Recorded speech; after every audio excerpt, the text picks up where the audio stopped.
part 8 of this discussion of, just say Galatians 3. So Paul, I remember hearing that somebody said Paul was that Roman title name given to Shaul, but the word Pei Ayin Lamed in Hebrew that is pronounced like Paul literally means, it's a derivative of, a synonym with Obed and Asa, Osei, Ayin Shin Hey.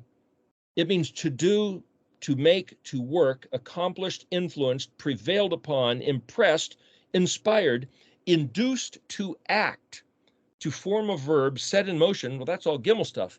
Well, that's what Paul's done. Paul the Apostle in the New Testament has certainly done that to promote Christian ideology, but yet, is that why they called him Paul?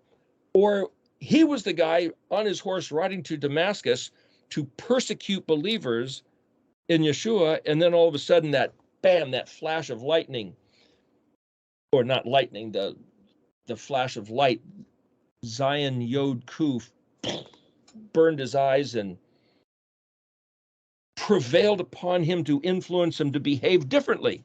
So he was Pauled, and he became the one who Pauls. Paula, Pei Ayin Lamed Hey, deed, action, reward, wage, affect, and effect. Anything created, passive, accusative. Well, you could say the voice of the Nachash in the garden did the same thing. So what I'm saying is, it's not about Paul. It doesn't matter if it's a serpent or whether it's Yahuwah that says, hey, how'd you get in here? Yahuwah says, look, I'm going to test you. I'm going to try you. I'm going to give you my heart, my ways, my ruach in my Torah. And Yeshua is going to come promoting every single word and matter and detail in its essence, in its blossoming fullness. And you humans get to determine whether you want to be in allegiance with that or not.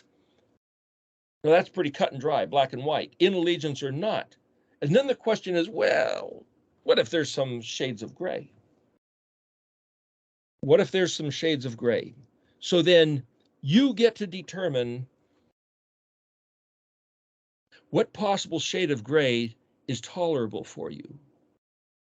You want to trust this translation? You want to trust this denomination? You want to trust this famous guy from the past, some pope or some archbishop or some preacher? You're trusting your eternal destiny. What's the Kol Yahweh, the voice of Yahweh? The concept of Aleph Tav is to see the whole thing,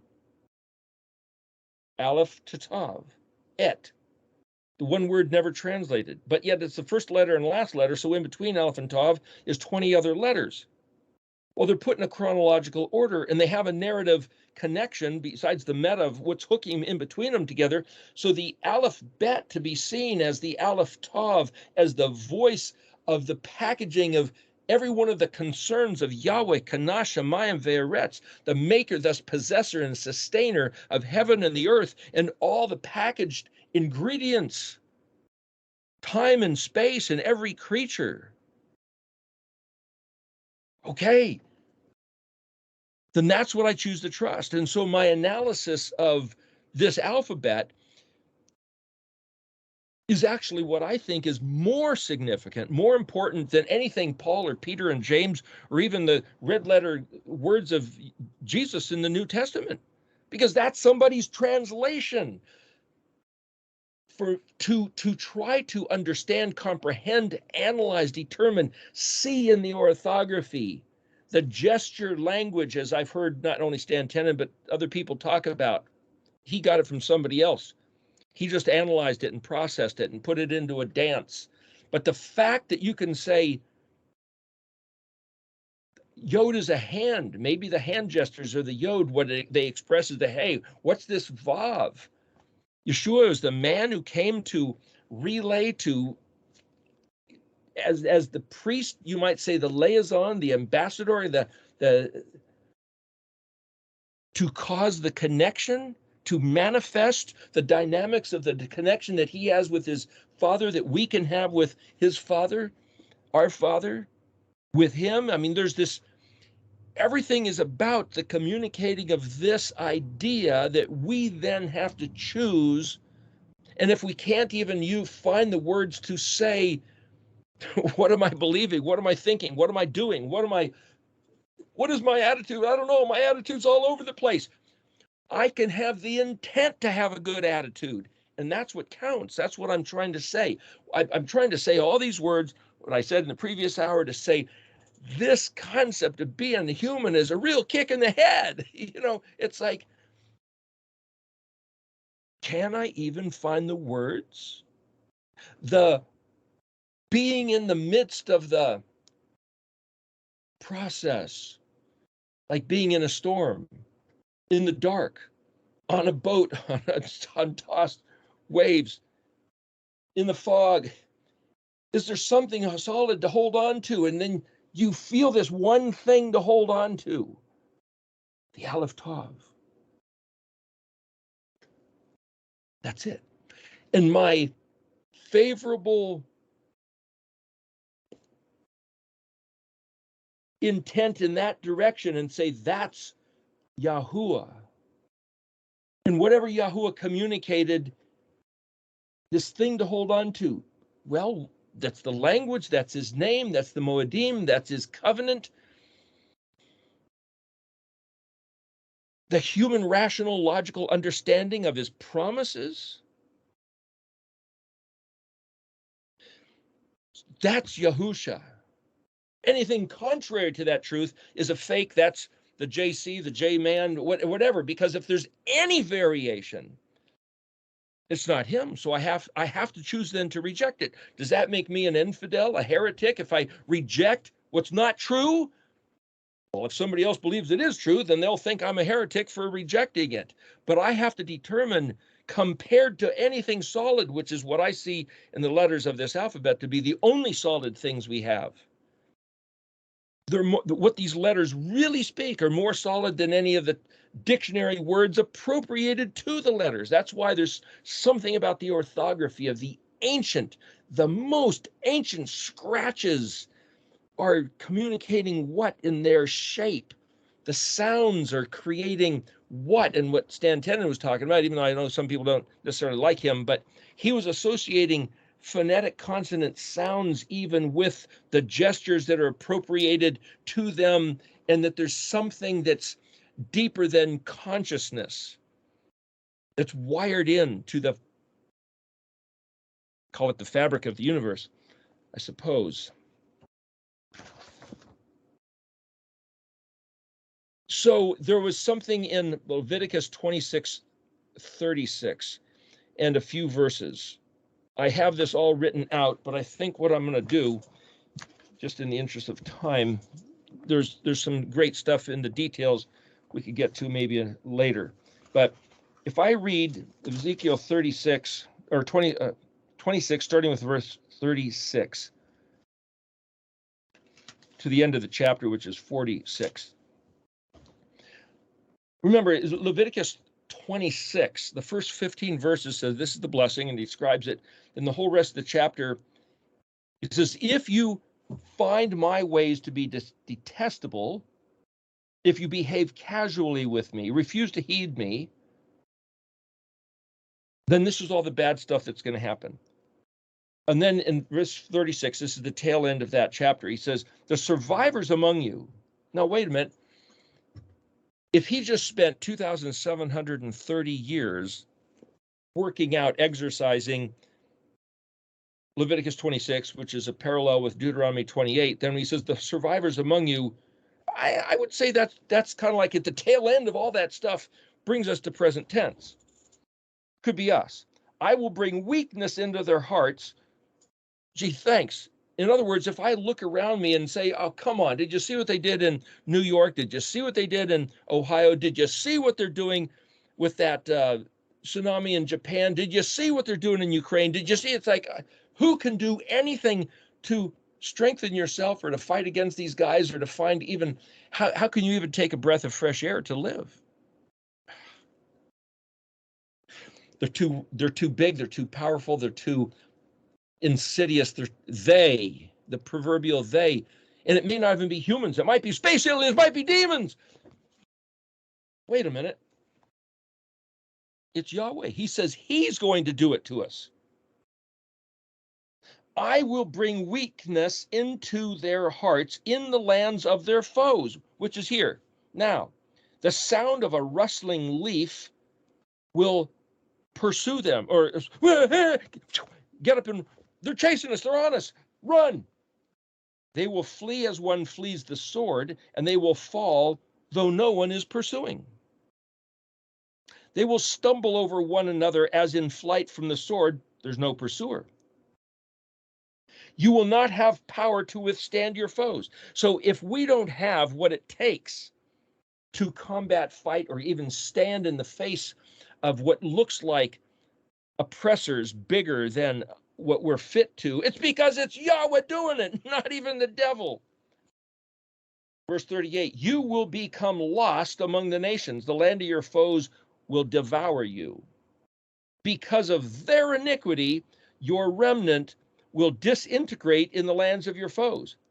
And because of the iniquities of their forefathers are with them as well, they will disintegrate. What?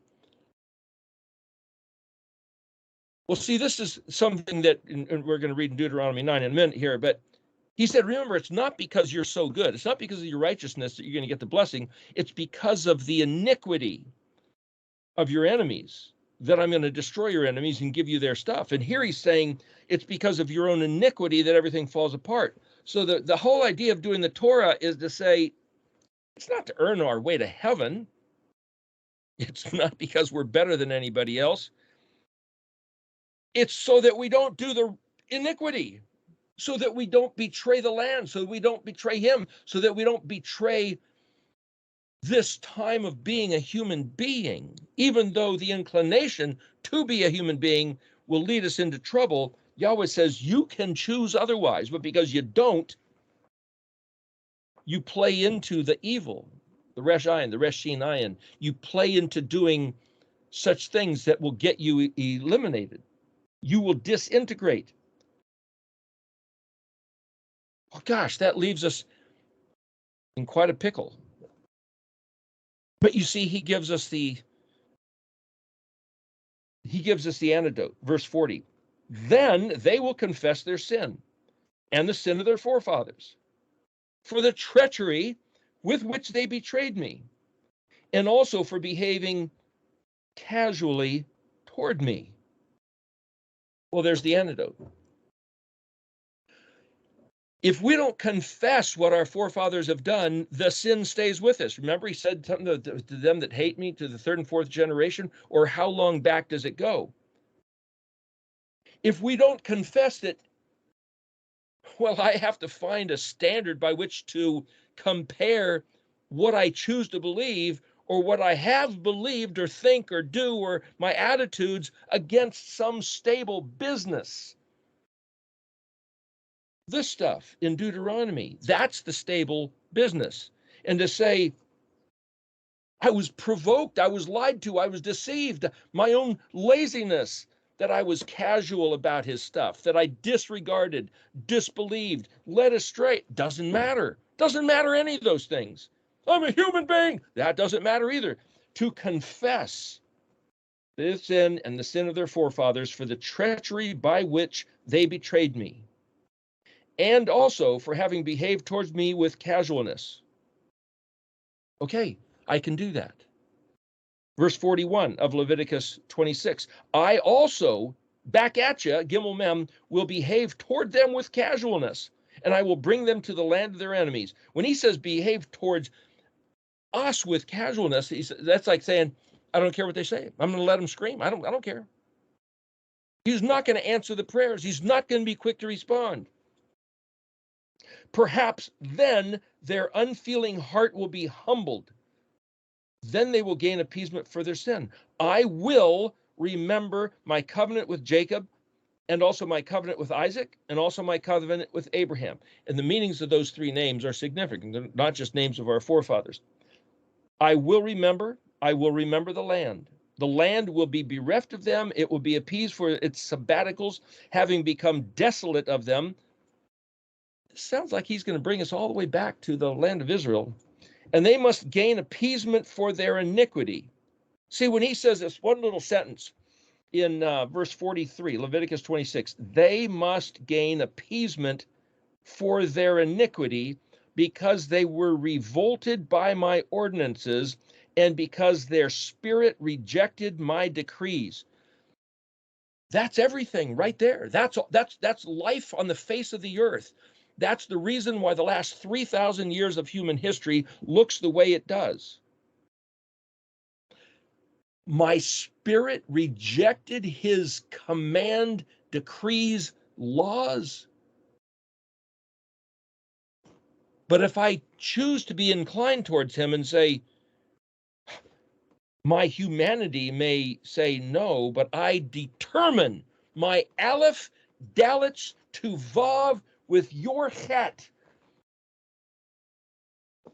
Okay, that's what he's looking for. I determine to not be revolted. And if it took 2,730 years, 7 times 390 for the northern kingdom, then the reason it's now is because when he says these words, it's these words. From 721 BC, when Assyria conquered the northern kingdom, Samaria fell, until 2010. It's now 2023, so 13 years ago. He needed to sustain so that we'd gain appeasement for our iniquity and the land would recover. It says, verse 44, but despite all this, there's a whole other thing going on. While they would be in the land of their enemies, I will not have been revolted by them, nor will I have rejected them to obliterate them, to annul my covenant with them, for I am Yahweh, their Elohim. I will remember for them the covenant of the ancients, those whom I have taken out of the land of Egypt before the eyes of the nations, to be Elohim to them. I am Yahuwah. Every voice we hear that he has a new spiritual Israel instead of the old Israel contradicts this voice. Every voice we hear that he said, okay, he's just gonna take all those old Jews and Israelites and throw them into the lake of fire and burn them up because they so detested him. No, that's not what he's saying here. As a matter of fact, he says even presently, he is actively, passionately about the continuation of this covenant, which includes us, present tense. Therefore, whether it was Paul or a translator or a misunderstanding of my reading the words on the page of Galatians 3, none of that matters. It's all a provocation, a test to see whether I choose to have my heart rejecting him or knit with him. Then he goes on to say, these are the decrees, the ordinances, and the teachings that Yahweh gave between himself and between the children of Israel at Mount Sinai through Moses. And the interesting thing about the word Sinai is that it means erudite scholarship. Why that name? I think it was also referred to as Horeb, or there was another secondary word, and it's like, if you look at the meanings of the words, there's things there. Let me read Deuteronomy. Go to Deuteronomy 9 and pick up where we had left off last week. There's something really interesting in this section. As Paul Bari mentioned the other day, it's like he's saying all through here, you guys can't be good. You guys can't keep the Torah and earn eternal life. Well, this isn't about eternal life. This is about the face of the earth. But he says it's not because you guys are so good. It's because your enemies are so wicked, so bad, so evil. And if you guys behave wickedly, you're going to get torn up also. You can't act wickedly and survive on this planet as long as Yahweh has his attention to the matter. And in one place, he says, okay, that's it. Moses, step back. Verse 14, he says to Moshe, Hey Resh Pei, Haraf, release me. Hey Resh Pei, Mem Mem Nun Yod, release me, and I'm going to kill them all and make a new people with you. We'll read that in a moment. But what Hey Resh Pei means is, do not hold me to what I said about myself, and I will destroy all of them. It's like the interesting thing, if you look at Resh Pei Vav, the word Yahweh, Rapha is the word to heal. So this word here, Haraf, literally means to heal, but it's the opposite, which means to stop, loosen, relax, waver, shake, vacillate. But it also means, Resh Pei Vav means a reimbursement of medical expenses for the cost of the cure. Wait a minute. We just read that the cost of the cure of Israel's bad heart was going to be 2,730 years of being alienated from the land, alienated from being in favor with Yahuwah, their Elohim, the land being barren and trodden down by the oppressors, and everything going to ruin. A reimbursement for the cost of the cure? This was the cost of the cure. So I can read into saying, release me, Moses, and I'm going to kill them all. It's like, no, wait a minute. He's also saying, once you guys are cured, I'm going to give you reimbursement for everything it cost you. It's like, do you know what that means? He stands willing and able to reimburse us, the surviving remnant at this time, for 3,000 years that it took to get us here. It's a different way of seeing this. Can you imagine the blessing that looks like? Is that really right in front of us? Is that really a reason to find his ways favorable? To be that people right now? This opportunity right in front of us at our threshold? And all we have to do is realize it, to see it and say, it's not about my efforts. I'm a human being. All I can do is choose to be favorable towards what he said, who he is, his ways. Hear, O Israel, Deuteronomy 9. Today you cross the Jordan to come and drive out nations that are greater and mightier than you. I could look at it and say, where we stand right now at this threshold is a second Exodus, a time of, what? Really? Is this us? Well, no, we got the UN and the WEF. Oh, we've got the Illuminati and the Bilderbergs, and oh gosh, we've got the church, and we've got the Jews, and we've got the commies and Nazis, and hey, greater and mightier than us. Cities that are great and fortified up to the heavens, a great and lofty people, children of giants that you knew and of whom you have heard, who can stand up against the children of the giant? But you know today that Yahweh your Elohim, he crosses before you. He's a consuming fire. He will destroy them, and he will subjugate them before you. You will drive them out and cause them to perish quickly, just like he told you. Do not say in your heart, when Yahweh pushes them away from before you, saying, because of my righteousness did Yahweh bring me to possess this land, and because of the wickedness of these nations did he drive them away from before you. It's not because of your righteousness and the uprightness of your heart are you coming to possess the land, but it's because of the wickedness of these nations does Yahweh your Elohim drive them away from before you. and in order to establish the word that Yahweh swore to your forefathers, to Abraham, to Isaac, to Jacob. And you should know that not because of your righteousness does Yahweh your Elohim give you this good land to possess it, because you are a stiff-necked people. I mean, he knew that you might say the hereditary trait of this people that he calls Israel are big, stupid jerks. Continually. Why? It's inherited. That's just what we do. Verse 7, remember, do not forget two things. Remember, that's Zakar. Yeah, but I didn't remember.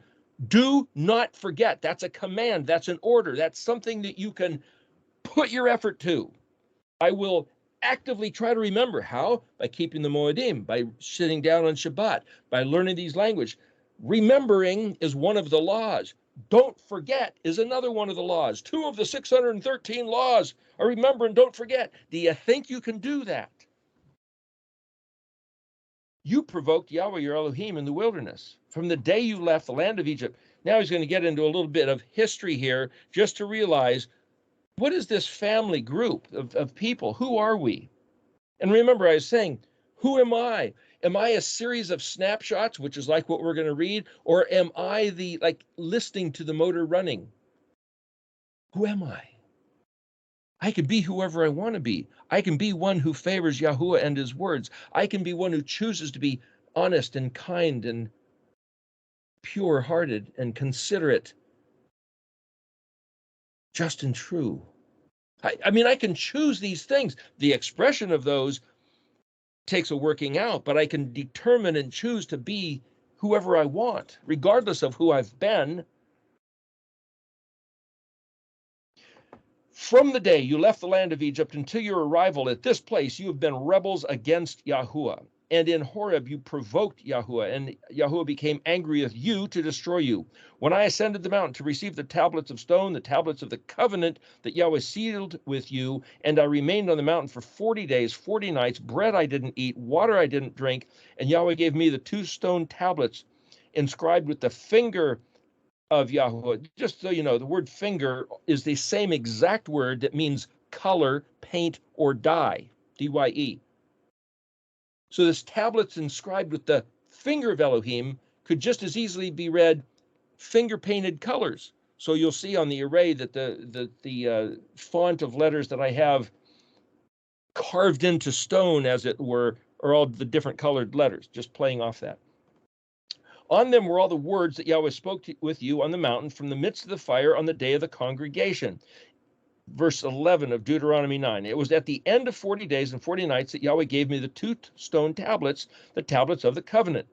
Then Yahweh said to me, arise, descend quickly from here, for your people that you took out of Egypt has become corrupt. They have strayed quickly from the way that I commanded them. They have made themselves a molten image.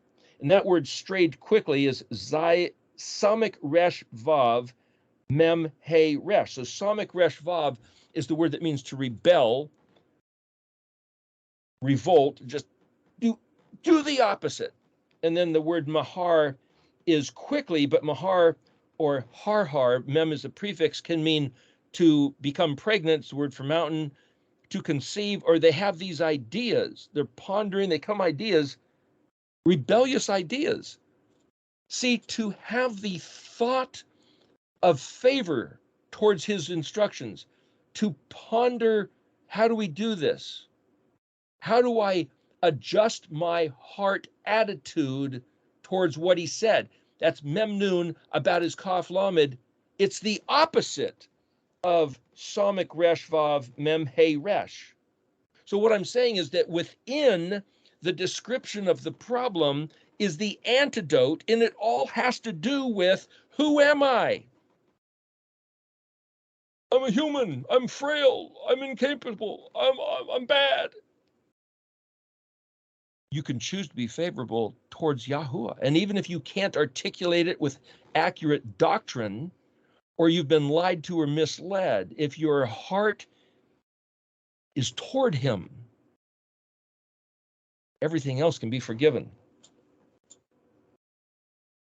As soon as you make a molten image, boom, you're out of the park. It's so gone. It's so wrong. Verse 13, Yahweh said to me, saying, I have seen this people, and behold, as a stiff-necked people. Release me, and I will destroy them. In other words, what he goes on to say here, I am Yahweh. It's like, I'm not going to release you from being who you are, because you're Yahweh, my Elohim. I cannot release you from that. And he won't be released. He holds himself to what it means. So any voice telling us that we have no hope, no future, no recovery, that we're not his people, that we're forsaken, that's all wrong. That has been the prevailing reality of history for nearly 3,000 years. But it's not the present reality, because that was all part to pay the cost of our ancestors' rebellion. We're at the threshold of changing everything. We can't even look back at the past 3,000 years and say, well, whoever doesn't learn from history is doomed to repeat it. So look at, we're going to have another world war, and we're going to have another this, and we're going to have more of that. And it's like, no, we are at the edge of Yahuwah's favor being manifest. Nothing in our last 3,000 years of history needs to come forward. All we have to do is confess the sins of our forefathers and our own neglect of concern for his things, our casual disregard, and everything changes in the twinkling of an eye. Release me, and I will destroy them and erase their name under the heavens, and I shall make you a mightier, more numerous nation than they. Moses, verse 15, says, so I turned and I descended from the mountain as the mountain was burning in fire, with the 2 stone tablets of the covenant were in my hands, my 2 hands. Then I saw, and behold, you had indeed sinned to Yahweh your Elohim. You made yourselves a molten calf. You strayed quickly from the way that Yahweh commanded you. I grasped the 2 stone tablets and threw them from my 2 hands, and I smashed them before your eyes. Then I threw myself down before Yahweh, as the first time, 40 days and 40 nights. He was up there 40 days and 40 nights, no bread and water, and he come down there and he throws himself on the ground. That's 80 days without bread or water. 80 days. Bread I did not eat, water I did not drink, because of your entire sin that you committed to do, which is evil in the eyes of Yahweh, to anger him, for I was terrified of the wrath and blazing anger with which Yahweh had been provoked against you to destroy you. And Yahweh hearkened to me at that time as well. Yahweh listened to the voice of Moshe in his appeal for his people. Yahweh became very angry with Aaron, Moshe's brother, to destroy him. So I prayed also for Aaron at that time. Your sin that you committed, the calf, I took it and burned it in fire. I pounded it, grinding it well until it was fine as dust, and I threw its dust into the brook that descended from the mountain, and then had the people drink it, actually. And in Taberah, in Massa, and in Kibroth Hatava, you were provoking Yahweh. They keep doing it. And when Yahweh sent you from Kadesh Barnea, saying, go up and possess the land that I gave you, and you rebelled against the word of Yahweh your Elohim, you did not believe him, and you did not shema his voice. You didn't believe him, you didn't hearken. You rebelled. Well, then the antidote is that we listen to his voice, we choose to believe, we work on ourselves, self-talk to believe, and then we stop the rebellion. You've been rebels against Yahweh from the day that I knew you. I threw myself down before Yahweh for the 40 days and the 40 nights. I threw myself down, for Yahweh had intended to destroy you. I prayed to Yahweh and said, my Adonai Yahweh, do not destroy your people and your heritage that you redeemed in your greatness, that you took out of Egypt with a strong hand. Remember, for the sake of your servants, for Abraham, for Isaac, and Yaakov. He keeps referring back. He promised a blessing. Okay. Remember what you told them. Okay. He won't forget. We're caught up into a sworn vow. And to anybody who thinks, nah, it's done away with, that's all the past tense, that doesn't matter. This was 500 years later matter, and here it is another 3,500 years since this was written, and it still matters. Do not turn to the stubbornness of this people and to its wickedness and to its sin, lest the land from which you took us out will say, for the lack of Yahweh's ability to bring them to the land of which he spoke to them, because of his hatred of them, did he take them out of Egypt and let them die in the wilderness. It's like, so Moses is appealing to Yahweh's reputation. That made a difference. If we appeal to Yahuwah's reputation, you should help me. Don't you want to see other people realize that you're helping me? He's the rescuer. Yet they are your people and your heritage, whom you took out with your great strength and your outstretched arm. Your outstretched arm is the Yod. The manifest of his outstretched arm is Yod Hey. His relationship with us is the Vav being expressed. For him, yes, the word Yahuwah means he who causes to exist, causes what to exist? The manifest of his strength, holding connected to his people that he will not let go of. That's what we need to bank on if Yahweh is El-He. Chapter 10, at that time Yahweh said to me, carve for yourself 2 stone tablets like the first ones, and ascend me to the mountains, and make a wooden ark for yourself. And I shall inscribe on the tablets the words that were on the first tablets that you smashed, and you shall place them in the ark. So I made an ark of cedar wood, and I carved out 2 stone tablets like the first ones. I ascended the mountain with the 2 tablets in my hand. He inscribed on the tablets, according to the first script, the 10 statements that Yahweh spoke to you on the mountain from the midst of the fire on the day of the congregation, and Yahweh gave them to me. I turned and descended from the mountain. I placed the tablets in the ark that I had made, and they remained there as Yahweh had commanded me. He goes on to say that they're, well, here, I'll just read. The children of Israel journeyed from Beeroth Ben-Jachan to Mosara. There Aaron died, and he was buried there, and Eleazar his son ministered in his place. From there they journeyed to to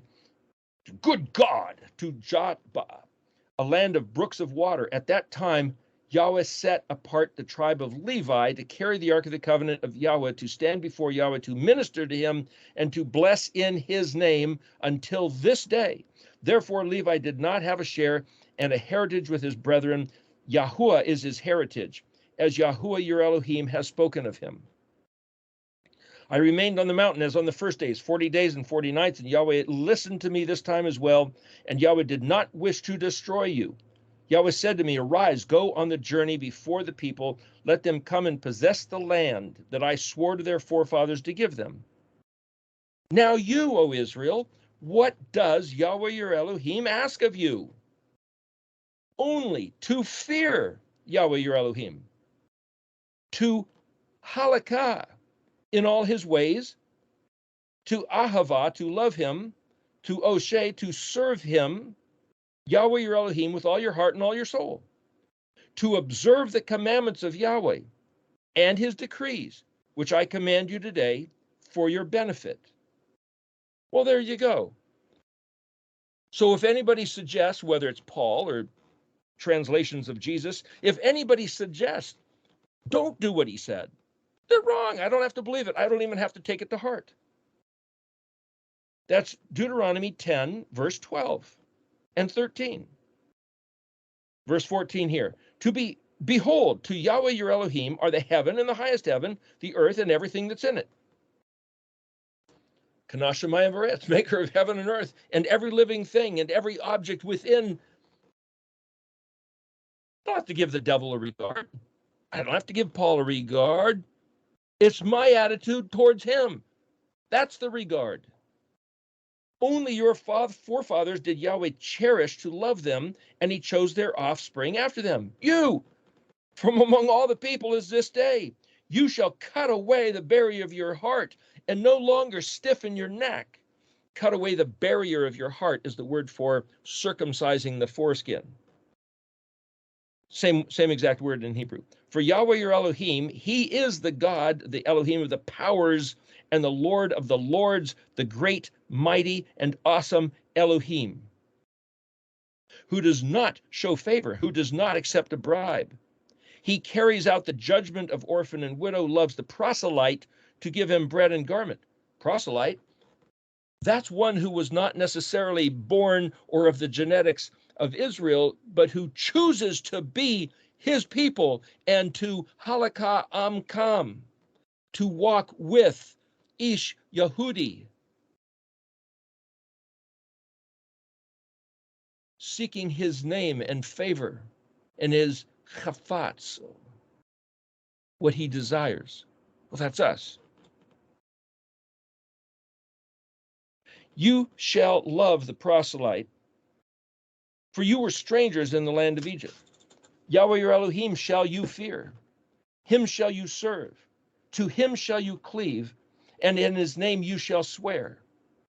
He is your praise, your hodu. He is your Elohim, who did for you these great and awesome things that your eyes saw.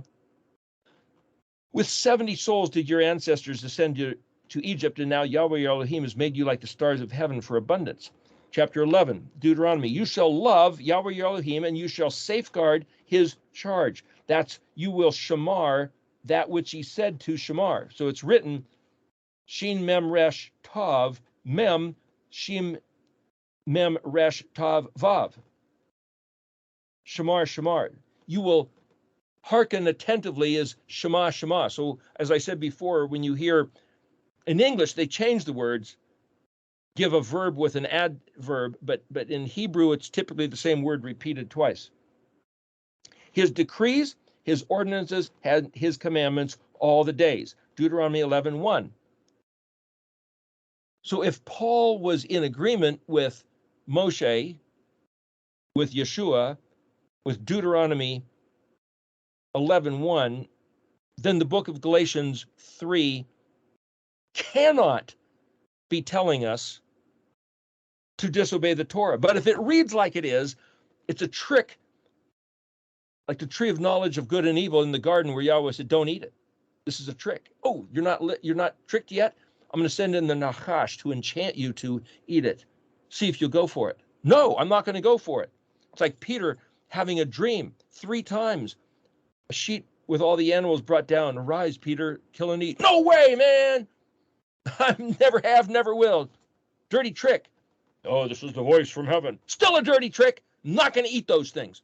Same attitude. That's what we're looking at in determining whether we can believe the voice that's even right there in the Bible page in front of us. You should know today that it is not your children who did not know and did not see the chastisement of Yahweh Elohim.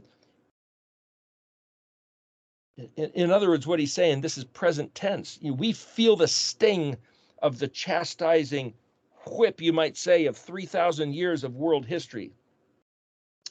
His greatness, his strong hand and his outstretched arm, his signs and his deeds that he performed in the midst of Egypt to Pharaoh, king of Egypt, and to all his land, and what he did to the army of Egypt, to its horses, its chariots, over whom he swept the waters of the Sea of Reeds, when they pursued you, and Yahweh caused them to perish until this day, and what he did for you in the wilderness, until you came to this place, and what he did to Dathan and Abiram, the sons of Eliab, sons of Reuben, when the earth opened its mouth wide and swallowed them and their households, a sinkhole, took down hundreds of people, and their tents and all the fortunes at their feet in the midst of all Israel.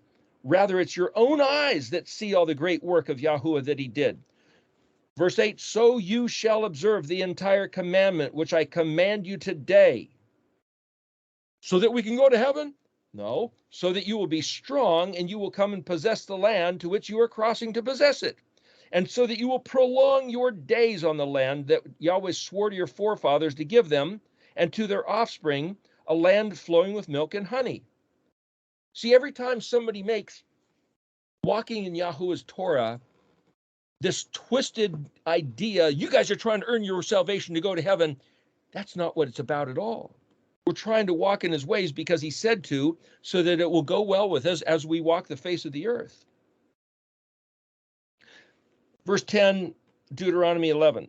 For the land to which you come to possess, it's not like the land of Egypt that you left, where you would plant your seed and water it on foot like a vegetable garden, but the land which you cross to possess is a land of mountains and valleys. From the rain of heaven it drinks water, a land that Yahweh your Elohim seeks out.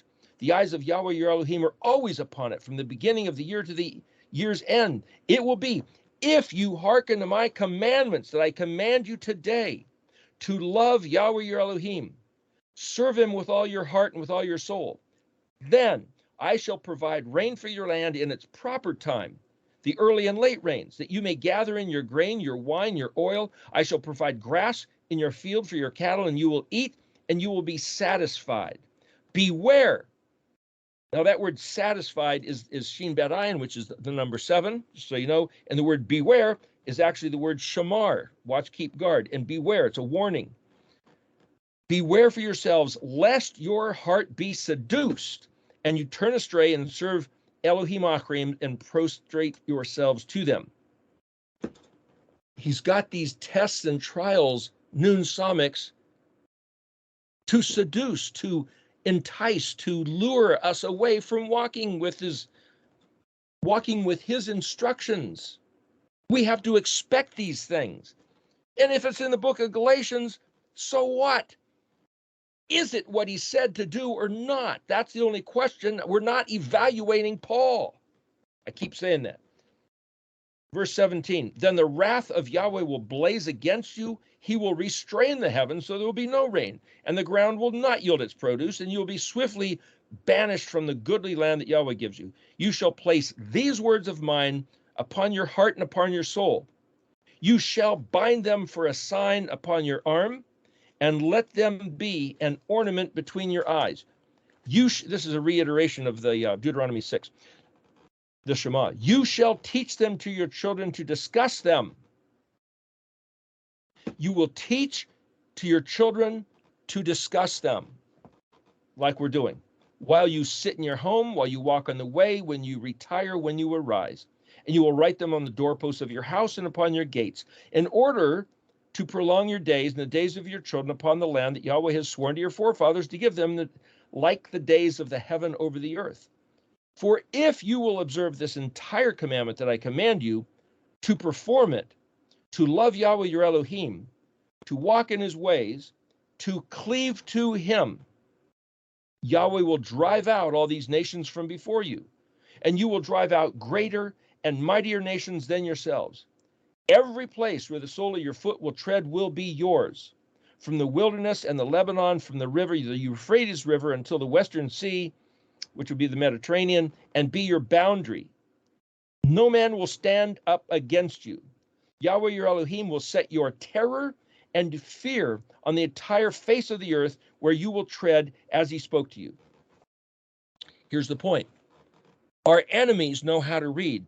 When our enemies read these words and say, all we need to do is convince the people of Israel to not observe this commandment, don't perform it, don't love him, don't walk in these ways, because they were done away with for whatever excuse, whether Jesus rose from the dead or... Do I believe these true words or not? Verse 26. See, I present before you today a blessing and a curse. The blessing, that you hearken to the commandments of Yahweh your Elohim, that I command you today. And the curse, if you don't hearken to the commandments of Yahweh your Elohim, and you stray from the path I command you today to follow Elohim Achrim that you did not know. It shall be when Yahweh your Elohim brings you to the land to which you come to possess it, then you shall deliver the blessing on Mount Gerizim, the curse on Mount Ebal, and they not on the other side of the Jordan, far in the direction of the sunset, or are they not on the other side? In the land of the Canaanite that dwells in the plain from Gilgal and the other plains of Moreh, for you are crossing the Jordan to come and possess the land that Yahweh your Elohim gives you. You shall possess it, you shall settle in it, you shall be careful to perform all the decrees and ordinances I present before you today. Chapter 12, verse 1, these are the decrees and ordinances that you shall observe to perform in the land that Yahweh your Elohim of your forefathers has given you to possess all the days that you live on the land. We're not on the land. So does that mean we don't need to do this? You shall utterly destroy all the places where the nations that you are driven away and worshiping their gods on the high mountains, on the hills, under every leafy tree. You will break apart their altars, you will smash their pillars, their sacred trees shall you burn in the fire, their carved images shall you cut down, and you shall obliterate their names from that place.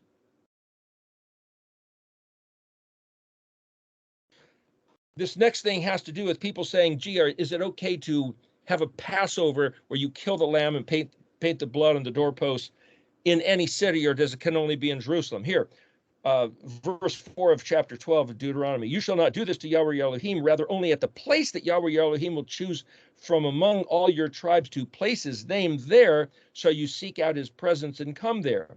And there shall you bring your burnt offerings and feast offerings, your tithes, and what you raise up with your hand, your vow offerings, your free will offerings. There's different ways to read this. If you look at the Hebrew, we're out of time for that. But the firstborn of your cattle and your flocks, you will eat there before Yahweh your Elohim, and you shall rejoice with your every undertaking, you and your households, as Yahweh your Elohim has blessed you. So there's people who say, well, what that means is that you shouldn't kill the Passover lamb unless you're in Jerusalem. You shouldn't do it in your own houses out in the lands. That could be taken as a different way.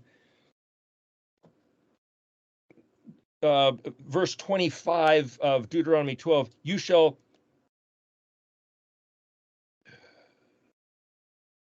verse 23, only be strong not to eat the blood, for the blood, it is the life. You shall not eat the life with the meat. You shall not eat it. You shall pour it on the ground like water. Do not eat the blood, in order that it be well with you and your children after you when you do what is right in the eyes of Yahweh. Again, back in Galatians, Paul was talking about, maybe it was the book of Acts, where he's talking about these four things that the people, the Gentiles, the Goyim, should be told, don't do these four things, one of which was eating blood. Again, it had nothing to do with going to heaven, nor did it have anything to do with saying there's only four instructions of all the Torah that we should regard if we turn as a proselyte to Yahweh. But he's saying there's something really, really wrong with drinking the blood. There was something that I'd written up. There's a few famous culinary dishes. Blood soup is one of them, and then I think the Greeks have one. Anyway, certain meals that have to do, the ingredient is blood. Yahweh said not to do it. Verse 28, Deuteronomy 12, safeguard and hearken to all these words I command you, in order that it be well with you and your children after you forever, when you do what is good and right, that's Tov and Yashar, in the eyes of Yahweh your Elohim. When Yahweh your Elohim will cut down the nations to which you come to take possession from them before you, you will take possession from them and settle in their land. Beware, that's Shamar again, for yourself, lest you be attracted after them, after they have been destroyed before you, lest you seek out their gods, saying, as a matter of archaeological history, how did these nations worship their gods? And I will even do the same.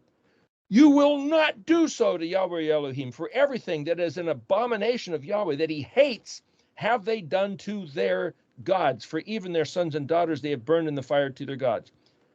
First verse of Deuteronomy 13, which we read a couple weeks ago, the entire word I command you that you shall observe to do, you shall not add to it, you shall not subtract from it. And he talked about if there stands up among you a prophet or a priest that seduces or entices you to look astray to some other Elohim, don't do it. So the point of all this is to say,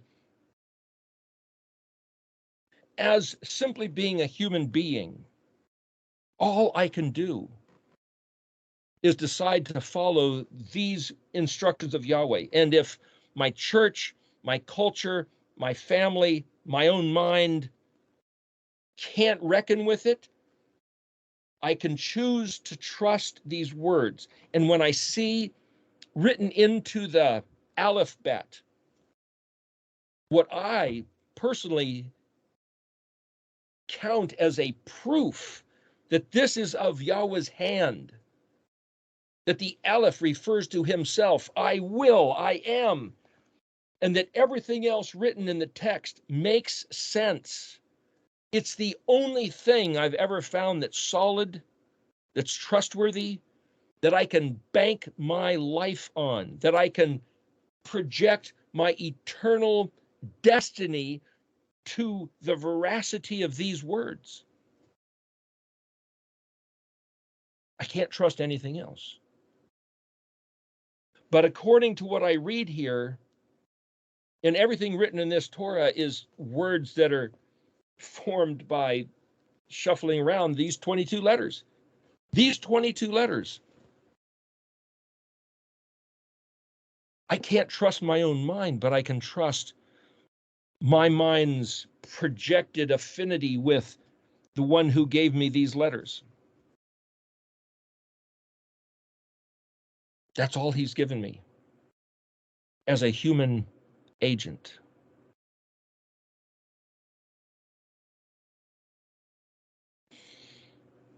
Well, we're at the end of time here.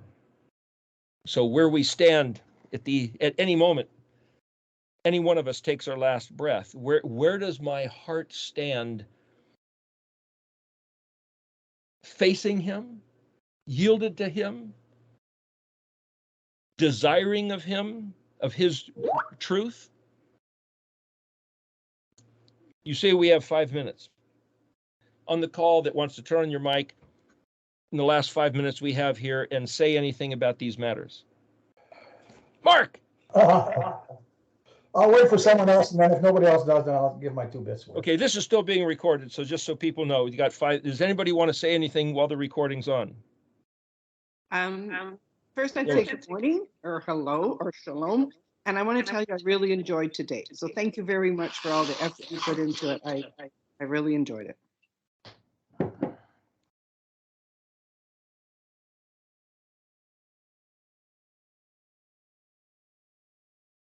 Anyone else?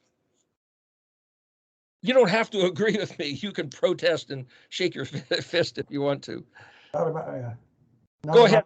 No, we're burning time here. Go ahead. Okay. All right. Well, I disagree how you portray Paul, and then saying that it doesn't matter what Paul said because he wrote most of what they call the New Testament. It does matter what he said, right? Why do you expect people to believe you? Me? Believe you what you're saying. What I'm saying is that my existence has nothing to do with Paul. Paul's going to stand in front of his creator one day. What I have is words on a page, and that everything boils down to who am I? What am I as a human being, and who am I? I can't say, well, but Paul said. It's just me and Yahweh. That's it. And so Paul is just words. It's the voice of the serpent, and whether that's a good voice or a bad voice doesn't matter. It's just a voice. I have to choose what voice I'm going to listen to. It just doesn't matter whether it's Paul or Peter or an aardvark speaking. It doesn't matter. It's my reality. My consciousness is all I'm responsible for. Yeah, but you're doing a disservice to a lot of people by saying it doesn't matter what he said. Because it does matter what he said. Only if you... But let me finish now. What I'm saying is, if somebody wants to run the investigation, was Paul good or bad, right or wrong, that's its own study. But what I'm saying is, my responsibility is only, was Abraham Lincoln a good guy or bad guy? I've heard both stories. What about George Washington? I've heard both sides. What about George Bush? They didn't write the scriptures. They didn't write the scriptures, okay? But what I'm saying is that the scriptures we have... But Eric, you asked my opinion and you don't let me talk. Okay, go ahead. Sorry. Right? Don't jump in every 2 minutes. Just let me finish and then you can make a comment. It's very hard. Go ahead. It's hard to get a train of thought going when you get interrupted. So you're right. I apologize. Have at it. You're doing this every week because you want people to understand the truth. Is that correct? You want people to believe what you're saying. Okay? They don't have to believe it, same as they don't have to believe Paul, but you want them to believe it because you believe it to be true. Right? I don't think that's what Eric's doing at all. What's that? I don't think that's what Eric's doing at all. He's not trying to convince anybody to believe what he believes. He's just putting it all in, and it's what he's done every week from the beginning. He puts it in your hands to decide what you're going to do with the information presented. And that's...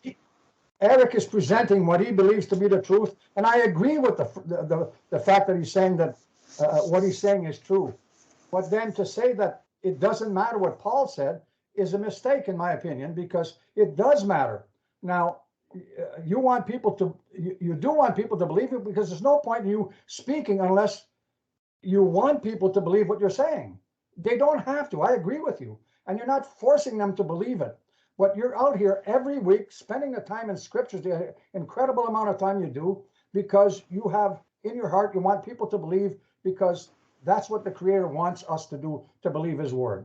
But to say something like, it doesn't matter what Paul said, to me is a disservice, because he wrote most of the scriptures. If people want to believe you, they have to go and search out what you're saying. You don't expect them to believe just because you said it. Every week you say, go and check it out for yourself, right? It's the same thing with Paul, right?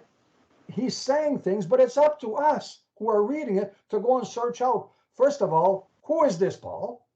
Find out who he is. Find out in scripture, because he wrote a lot of scripture. What did he say? Was he Torah obedient? If not, and if you find out, which you will find out if you search it enough, that Paul was Torah obedient after his road to Damascus experience.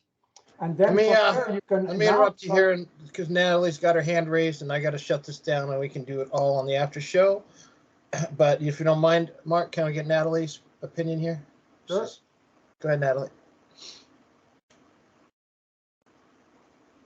You got to turn on your microphone. Natalie, turn your mic on. There you go. Is it on now? Yep. Go. Hi. I just really think, for me, it seems like you show what Yahweh said, and that gives me tools to search it out. I don't see it as you telling me what to believe, which I believe is different than most anybody else I've listened to, because they do push their beliefs. You're saying, this is what Yahweh says, this is what's in the words. And sometimes you don't even like it because it goes against what you believed. But for me, when you look at Torah and it says do this, and you look at New Testament and it says don't do this, I have a decision to make. And for me, that's happened a lot. So I want to learn how to cipher the truth. Now, if Torah says something and Yahweh didn't fulfill it or whatever, I have to cipher that out for me and see which voice I'm going to follow, because many times I found the New Testament goes against the Old. And that's my conundrum. So for me, you're showing me how to read. And then I take it and like I do with Paul and like I do with the Old Testament, I test it to see if it lines up with the other things. In Isaiah, it says, use scripture to prove scripture. I found that some in the New Testament makes it very difficult. It really says two things. Therein, I believe, lies the insanity. And I want to learn how to read so I know what my father said. And between Paul and the Old Testament, I have to figure this out. And I think you're helping me do that. That's my 2 cents. Oh, sorry. All right. Our He and my Father in heaven, Yahweh Zebaoth. Oh, thank you. Thank you for this day. Thank you for all of your people this day. Thank you for providing us with good wisdom and with clearly hearing your voice and clearly understanding. Thank you for all our provisions for the coming Moed with you. Thank you for this Moed with you. And thank you for this gathering, to listen, to hear your voice, in discussion of your words, to talk about you, and take to heart every word. Thank you, Father in heaven. Hallelujah. And B'Shem Yahuwah, thank you so much. And in B'Shem Yahshua, thank you. Yahusha. Amen. Amen. See you guys next week. Thank you, Kurt. Thank you.